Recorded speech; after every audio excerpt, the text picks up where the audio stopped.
Enough with embrace debate. Pointless yelling at each other on ESPN and Fox, yet very little actual content. It's time for a change. A voice from the fan, for the fan. The most compelling topics in sports, all covered here. This is Corbet's Corner. Okay, welcome in. This is the Wednesday edition of Corbet's Corner. Again, our college basketball focused pod here. We're usually going to try and attack these on a Wednesday. Got some great games. Of course, we're recording this on a Monday night. Tuesday's got a couple of games good for you. I know Kansas in action against Kentucky and then also Michigan State against Duke. One that I caught my eye on Wednesday that is the day of posting. I'm sure Matt's going to talk about more, but Illinois and Baylor. That looks to be the matchup of Wednesday night. Again, and a little too, I'm in negotiations with Believe Podcast Network. I might be getting a UFC guy on, the Schmo. Didn't catch this guy's first name, but pretty good UFC guy, so I might start having him on for Friday, so we might talk this weekend's card that's coming up, so stay posted to that. All right, so a lot packed here for Corbett's Corner. Matthew Cruz and Tyler Dalsin here. And let's get right into it by recapping our teams. Of course, Bradley, all three of us. I've got BC. We'll get into Illinois, Minnesota, Q's. Let's start with Bradley. They escape against Toledo. They had a thriller against Xavier in which they were 10-point dogs, ended up losing by just one. And then they ended up – it was right on the number, right in their most recent game in which they ended up beating Bryant. So Bradley's got to be feeling good. 2-1, a close loss against a tough Xavier team. But, you know, you guys are the aficionados. Let's start with Matt. How has been the start for the Braves? It was good. Yes, they wanted to come away from the week 2-1 or better, which they did. I got to correct you. They beat Oakland on Friday. Thank you. A very woeful Oakland program. But yeah, Toledo's a good team as well. Like that's a good quality win, especially first game with a bunch of new faces. I was particularly interested to see how the newcomers did, the newcomers being mainly transfers, guys who sat a year or like Sean East, immediately eligible. And bottom line, I was impressed with what I saw. Sean East was a great pickup from UMass coming over still as a sophomore. Terry Nolan Jr., you already see the clutch genes that he has with the game winner against Toledo. I guess not as clutch as we wanted to see when he missed the front end of the 1-on-1 against Xavier, but he made a three the possession before. Really like what I saw out of him, both ends of the ball. Elijah Childs, exactly what we expected as advertised. He was Missouri Valley Player of the Week. Overall, it was just great to see him back on the court, and they looked like we expected.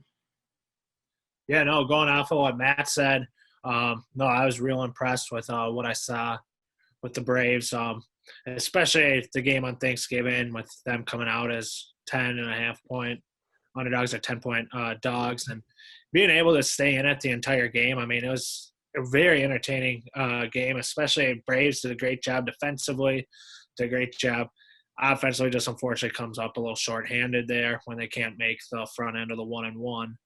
But I was listening to the game on Wednesday.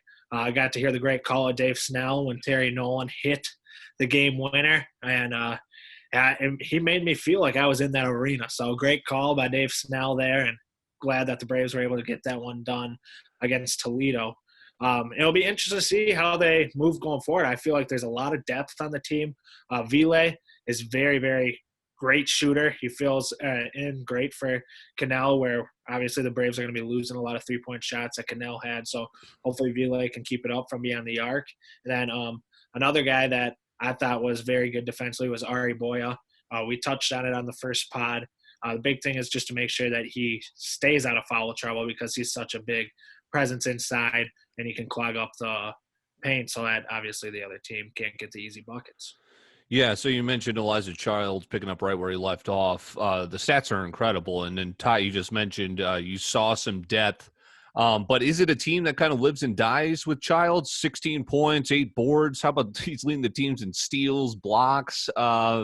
Northern Iowa, I don't know if it was tough competition, slow out of the gate. That was a team, I think we were all collectively pretty high on. I thought they were going to win the Valley. They get out of the gate 0-3. Bradley starts out 2-1. I don't know, just further thoughts. Did we kind of wake up and realize some different things maybe we previously didn't think from last week about, the tiers in this conference? Not really to me. The week kind of went as expected. Like you said, Northern Iowa played tough competition. They lost to Western Kentucky, which I expected without Trey Burhow, their second best player. And then they blew a huge lead against St. Mary's, I believe. Back to Bradley. Yes, obviously everything runs through Childs, but no, I wouldn't say they live and die by him.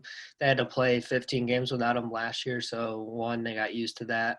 Two, they held their own when they did. Yes, that was with some different players, but still the point is Bradley has depth. One guy who did caught my eye, and I wasn't expecting anything from him this year, was freshman Darius Hannah, lefty. He actually kind of reminds me a little bit of Elijah Childs. Similar frame, similar skill set. He had 12 and 8 against Oakland in the last game, Sports Center top 10. So we'll see if he contributes more this year, he looked like he was ready to play. The big thing with freshmen is defense. They're not usually ready defensively, so they rarely play for Wardle, but we'll see if that changes. You guys got a tough opponent coming up here in the Judson College Eagles. What in the hell? How did that sneak onto the schedule? But here's something interesting. They got South Dakota State 2 games from now, so that's my neck of the woods. So, Ty, final thoughts? No, final thoughts. Exactly what Matt said. I'm glad that he touched on Darius Hannah because, the guy has absolute bounce. Put a guy on a poster if you didn't see it on Sports Center top 10. But, yeah, for Northern Iowa, exactly what we were talking about. Northern Iowa has just shooters. They got in a bunch of big track meets, losing 93-87 to Western Kentucky.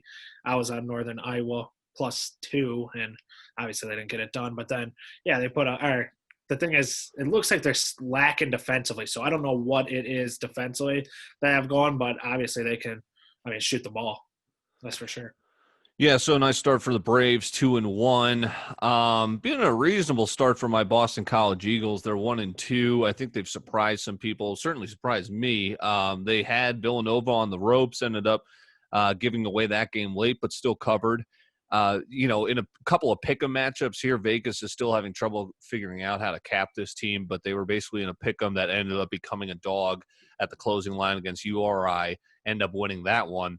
Opposite line movement here, open as a pick'em, end up going to a favorite, and they lose 97-93. Now, what's crazy and what's different about this team from previous years is Boston College was down as many as 20 today against St. John's, and they almost damn near came all the way back and won.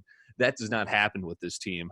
So I'm watching this game. I'm halfway through the game thinking, all right, great. This is just, I got suckered in by this team again. I don't know. I'm still going to stick it out with them. It was a great second half. The level of competition they're going to face this year, because we have no non-conference or basically very little non-conference, is we're facing all these good teams out of conference. URI, St. John's. We've got Florida coming up. So, we're going to get better as a basketball team, but that doesn't mean anything to me in year 8 of Jim Christian. I would have loved to have that with a new coach testing out some guys. So I'm kind of tempering my excitement, but I'm loving this guy that you turned me on to, Matt. Rich Kelly, the grad transfer coming in, guy off the bench, just, doesn't look like he belongs on the court, but then comes out and he averages 10 points. Just a real spark off the bench. Winston Tabbs, Jay Heath, these guys are 2 excellent guards. It's just more of a collective 5, I guess, than really kind of leaning on Jerome Robinson, Kai Bowman. What have you guys seen? I know, Matt, you watched a little bit of that Nova game. Ty, you were checking out St. John's so far. BC, usually a laughing stock. They're going to be the laughing stock of the ACC, but are they going to hang around a little bit this year? What have you guys seen? I could see them hanging around a little bit. I did see the Nova game. Look good there. I saw about 10 minutes today. I started watching that at 8-point lead, and by the time I turned it off in the first half, they were losing by 7 or 8. So that didn't work. No, bottom line, Rich Kelly fucks. There's no other way to put it. Literally. You have to. I want you to Google this right now if you haven't seen him. Rich Kelly, and yeah, he fucks. That's all I got. All right, et cetera. Excellent point, Ty. No, I think that they'll definitely be able to hang around some games. As you saw today, like Matt was saying, I think it's just going to be a season of runs for them. They're going to either get on a nice 15-0 run, or they're going to be on the opposite side of it, giving up a 15-point run. But BC has some shooters. Let's just put it that way. They can really spread the floor nicely. And, I mean, St. John's, that's the game that I caught most of today. I watched the whole first half and then a decent amount of the second half. It just looked like, at least in years past, BC to me is known more to slow down the tempo and try to run the offense, where St. John's is the complete opposite. Their goal is to get a shot up in the first 8 seconds of having the ball. So I think they might have got a little gassed early on in the season, but we'll see. I mean, the ACC play is so different, and hopefully it's hanging around for you. I'm just hoping for a competitive year again, a year of lots of covers, because they're going to be dogs in almost every ACC game, but hopefully they can keep them close. Team on the schedule that segues us to our next talking point here. They will face Minnesota in, 7 days? So this is going to be obviously a tough test for Boston College. The Gophers starting out 3-0. What was this? They played Loyola Marymount just kind of back to back. So what do you make so far of the Gophers season at 3-0 start, and they faced the same team twice out of those three? Yeah, played a real woeful opponent game one, but handled them by 30 at Green Bay. Yeah, I mean, and you knew Loyola Marymount would put up a better fight tonight, so eked out a win. I'll say this: Marcus Carr is possibly the best point guard in the Big Ten. He's the first team All Big Ten player. He's got the clutch factor. He led the Big Ten in minutes last year. Shooting, assists, rebound, can get triple doubles type of point guard. We'll see how the depth is. Jamal Mashburn Jr. hasn't really got any minutes yet. I haven't really seen how Robbins is done. I haven't got a close look at the box score. They have some size. They have some older guys, so they're not young. We'll see how they do going forward playing some different teams. But, yeah, so far so good, I would say. The Big Ten has collectively played 30 games so far as, a conference. They're 28-2 overall. The only losses, Purdue and, of course, Nebraska. Ty, your Gophers look good, 3-0 start. Yeah, no, I think the Gophers, I was able to catch pretty much the whole Loyola Marymount game, the first meeting. I caught just a little bit today. Their schedule's pretty easy. I mean, they got North Dakota coming up, the Fighting Paul Sathers, BC, and then University of Missouri, Kansas City before it gets real at Illinois. Yeah, no, exactly. And I feel like in years past, Pitino has scheduled a pretty easier non-conference. However, it's big just to get the guys with confidence right now. So it's maybe not going to give everyone the real picture on how they're going to be for the rest of the year, especially going against the Big Ten. Yeah. Illinois, I think they're just going to absolutely stomp Minnesota. But the thing is, no, Matt hit it well. Marcus Carr, I mean, my God, he can really create his own shot. I mean, he's scoring, he's doing all these circus shot stuff, and then he also matches it on the defensive end with his intensity, getting steals, switching over ball screens, and all that stuff. And no, he's just a great rounded player. So hopefully, it'll be interesting to see. Gabe Kalsher struggled a little bit. If he can get his three-point shooting down, that really opens up the floor. And definitely helps out the Gophers so that Marcus Carr doesn't have to provide 25 points a game every single night. Yeah, so they're looking ahead to possibly a very tough road in the Big Ten Conference. Illinois' got a tough road in between then and now. Let's start with them, a 3-0 start. They look like a top 5 team. They look like a national contender. We rode them strong the first 2 days. I rode them into that third day against Ohio. Luckily, they eked out that win, and I didn't realize it, and I'm not creating a blip on the radar, but that was probably a look ahead spot where they've got this game coming up against Baylor, Duke after that in 6 days after this game coming up on Wednesday. But this is a team to watch. I mean, Matt, you've got me hooked into Illini basketball. I've watched all 3 games so far. This team is fun. I'm not going to try and pronounce your guy, your point guard, but Kofi Cockburn, him and Dosunmu. Yeah, Dosumo and Kofi Cockburn. I mean, that 1-2 punch on the pick and pop is so damn fun to watch. Early thoughts for Illinois, they look like the real deal. And then how about these tests coming up here in Baylor and Duke?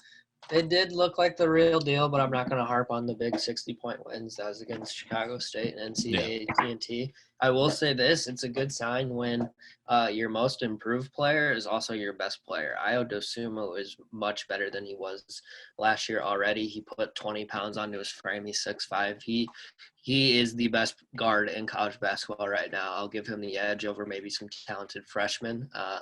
He's got the clutch gene. He's shooting better. He's much around. Very improved. And then Adam Miller, freshman of the week in the Big Ten, the Peoria kid. So that was good to see. Andre Corbello also looked as good as advertised. That was my biggest takeaway. The freshmen looked like they belong. The older guys got better. So see how that goes. Like you said, they get tested right away next week. Or this week they have Baylor and then Duke. We'll comment on Ohio. Yes, I was actually glad they got punched in the throat a little bit that game, had to fight it out at the end. Ohio's going to compete in the MAC. That's a good team. 3 games in 3 days is tough, but Ohio's in that situation too. James Preston, probably player of the year in the MAC. And that's the thing, when you're Illinois, you're going to get everyone's best shot when you're playing those mid-major schools specifically. Yeah, but I'm excited to see how they do against Baylor and Gonzaga or Duke. It'll be a real test for both teams. I'm not going to try to predict anything. I'm just going to enjoy the real test right away.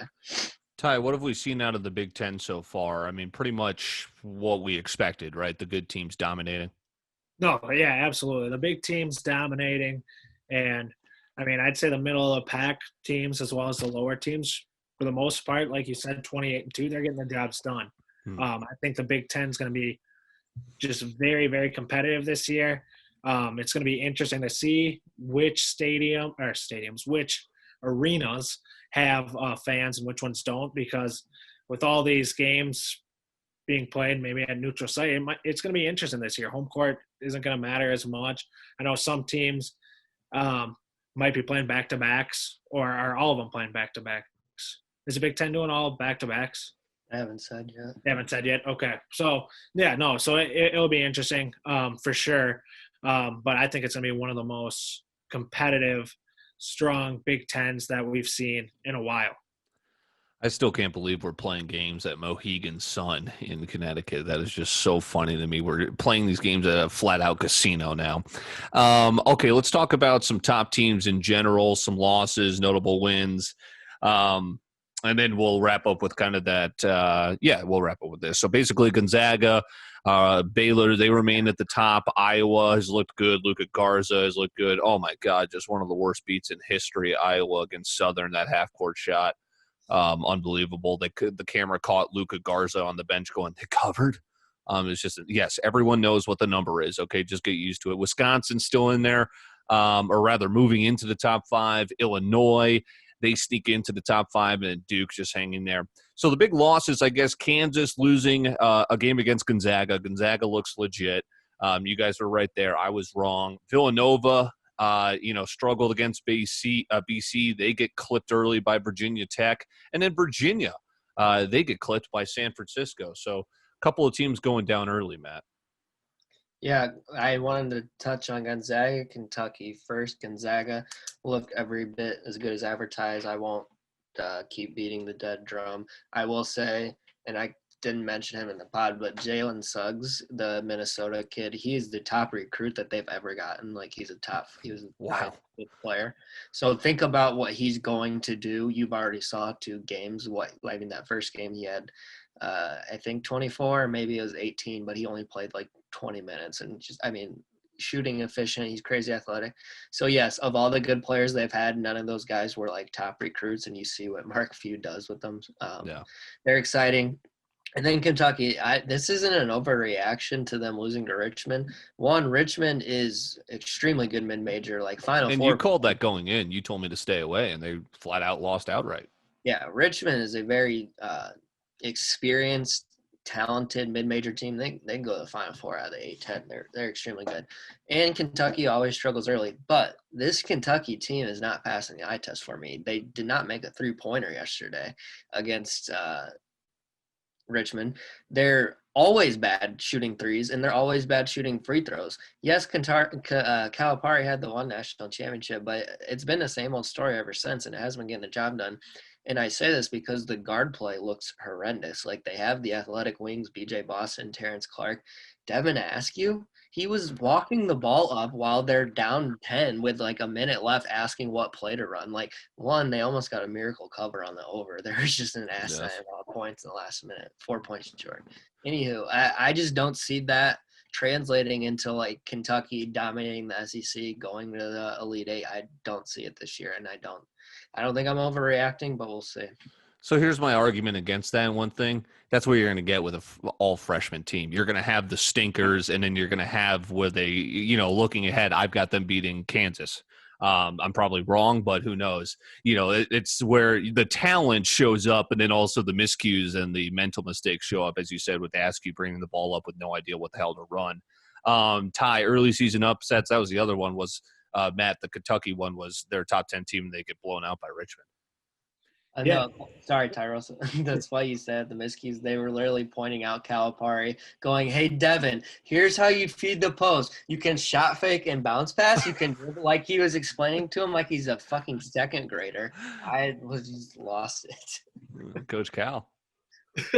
No, so the one thing that really caught my eye was that Virginia-San Francisco game. Virginia usually Bennett does a great job of getting guys ready for non-conference games. I think San Francisco is a legit team who we will see in the March Madness tournament, which I hope to God there is one this year because it's one of the best of the year. However, it's interesting to see how Virginia ended up losing that game. I hope that this is one of their only slip-ups. I have them in my Final Four.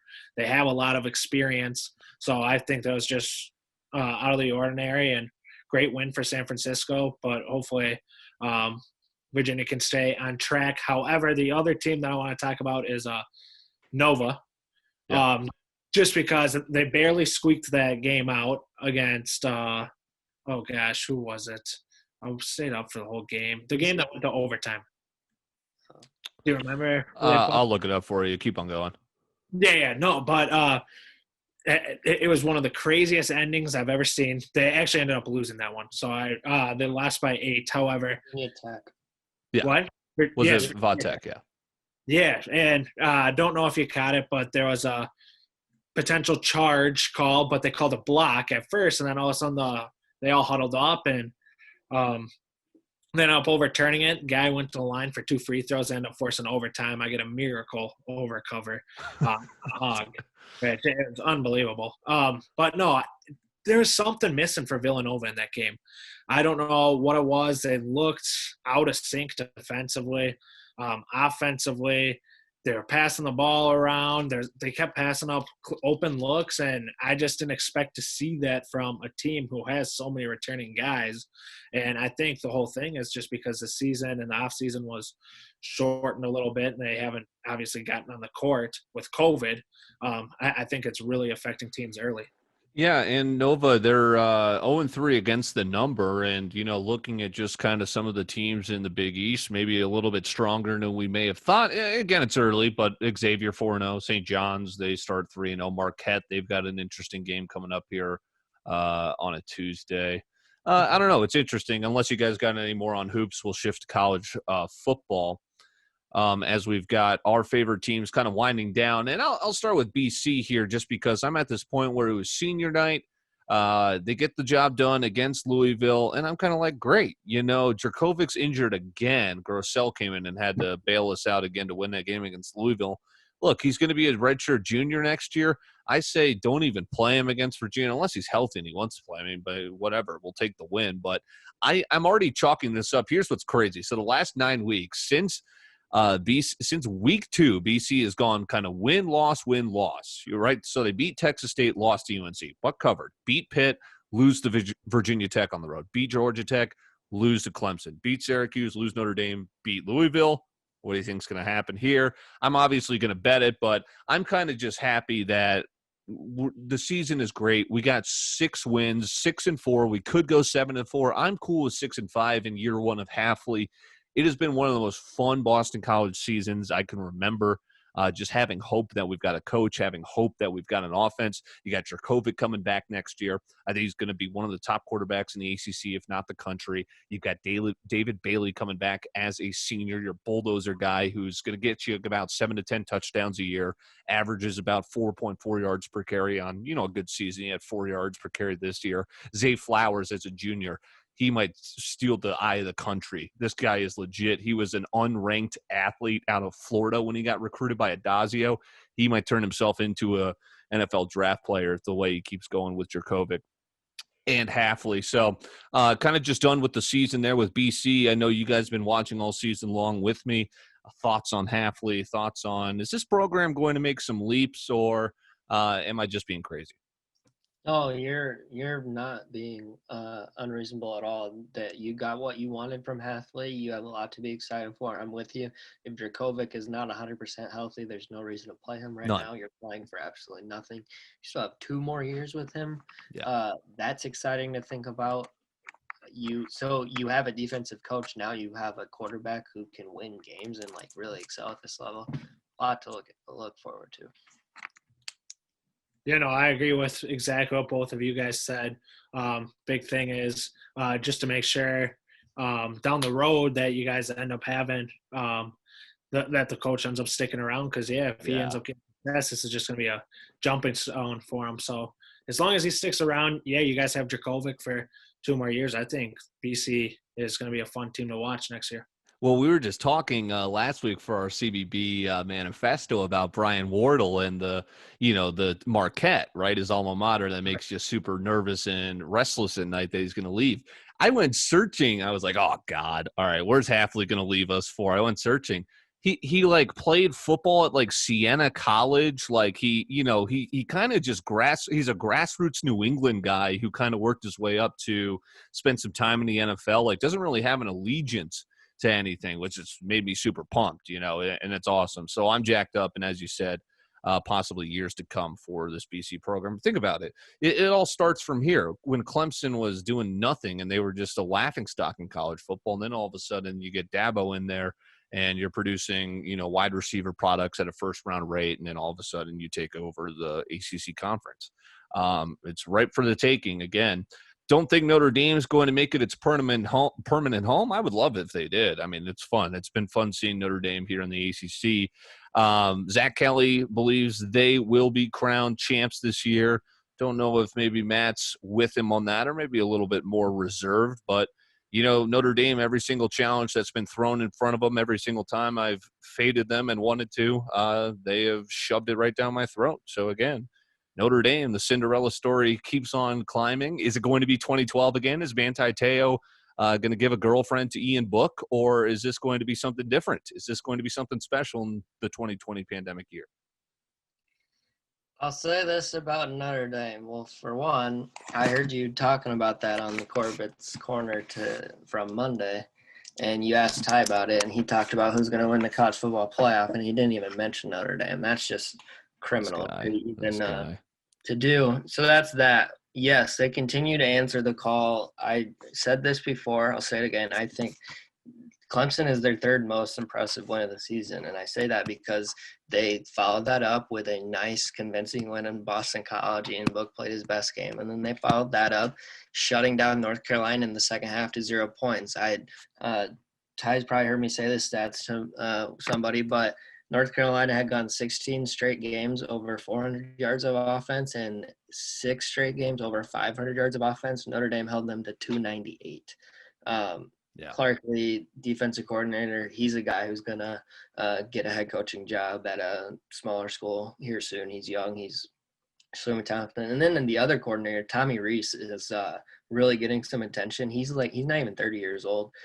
Former quarterback I think he's been the perfect fit for Ian Book. Last year, their OC left, or they parted. It was a mutual leaving, so they gave Tommy Rees the interim job for a couple of games. They like what they saw in that tryout, basically. Gave him the full-time thing. It's been great for everybody involved. I'll say this about the teams who are going to make the playoffs. So it's going to be Alabama for sure, likely Clemson unless Notre Dame beats them a second time. Mm-hmm. Ohio State if they qualify, but that's a whole nother question. So they're not going to play 6 regular season games because they're going to get canceled this weekend. So then they'll max out at 5. I don't know if that would disqualify them from the playoff because it disqualifies them from the Big Ten. So anyway, it'll be them or it'll be Florida or Texas A&M and Notre Dame, presumably. That's what this win against North Carolina did. Unless they lose by 60 to Clemson, they're going to be in the playoff. Clemson's the only one, or Notre Dame is the only team out of those that has a defense. So take that as you will. If Ian Book can continue to make plays and win them games, their defense will keep them in it. No one is going to go for – if anyone's throwing up 40 on them like Clemson did, Notre Dame will match them point for point. So Right. I'll say that, and I'll say if there's a year that Notre Dame can do it and kind of, win the big game, win the playoff under Kelly, it's going to be in 2020 this year when everything else doesn't make sense.